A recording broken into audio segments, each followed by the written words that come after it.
Another symptom your body is giving you, another clue for why you can't get pregnant, is that you're absolutely not in the mood for sex when you're ovulating.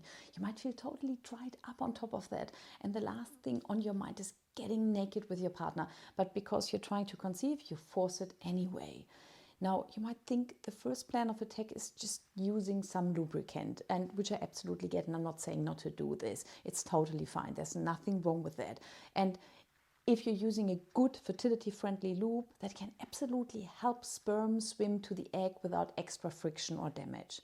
But let's zoom out for a second here and let's look at why your libido is that low and why everything feels dry and shut down. And then we start seeing deeper hormonal imbalance that can, even if fertilization happens at the end with the help of the lube, now it can still prevent you from actually staying pregnant. Implantation might happen, but might not be strong enough to hold that fertilized egg. Low libido and dryness around ovulation are often a clue that estrogen is too low.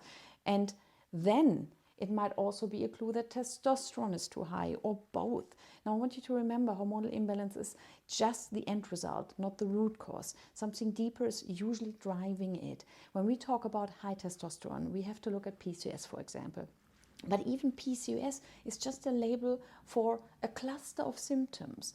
That cluster, in so many of you, is driven by insulin resistance, which is simply your body saying, I can't handle sugar and carbs very well.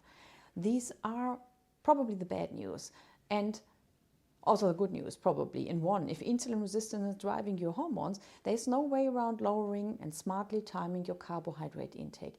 You're allowed to feel sorry for yourself about that for a moment. I totally get it. I'm there with you, right there with you.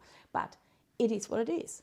It doesn't mean you can never have carbs again. That's the good news. It just means we need to be a lot more strategic about the type and about the amount and the timing. So your hormones, your libido, your cervical mucus and ovulation can actually do their job.